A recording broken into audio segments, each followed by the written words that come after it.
Heroine எல்லாத்தையுமே explain பண்ணி முடிச்சதுக்கப்புறம் நான் அடுத்த கேஸுக்கு போகலாமா அப்படின்னு சொல்லி கேட்பாங்க. உடனே அங்கே இருக்கிற அந்த டீச்சர் வந்துட்டு அந்த பின்னாடி இந்த இதுவாக பார்ப்பாரு. நம்ம ஹீரோ அங்கே தான் நின்றுருப்பாரு.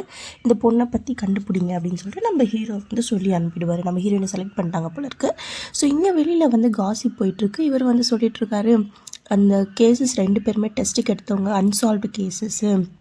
எதுக்கு இளவரசர் அதை சூஸ் பண்ணாரே தெரியல, பார்க்கணும் அப்படின்னு சொல்லிட்டு. அடுத்தது வந்து ஒரு லைப்ரரியனா. ஸோ அந்த லைப்ரரியன் பற்றி காமிக்கிறாங்க. நம்ம ஹீரோயின் அந்த கேஸை வந்து எக்ஸாமின் பண்ணிகிட்ருக்காங்க. 2வது டெட் பாடியை பற்றி நம்ம ஹீரோயின் எக்ஸ்பிளைன் பண்ணிகிட்ருக்காங்க. இது பெருசாக அவங்க எக்ஸாமின் பண்ண மாதிரிலாம் காமிக்கல. லைட்டாக காமிச்சிட்டு என்ன சொல்கிறாங்கன்னா, இந்த மாதிரி நம்ம ஹீரோயின் வந்து சொல்கிறாங்க, ஹார்ட்டில் வந்துட்டு ஒரு காயம் ஏற்பட்டிருக்கு. இந்த பாடி செத்து போய் வந்து 1.5 மாதம் 2 மாதம் இருக்கும்.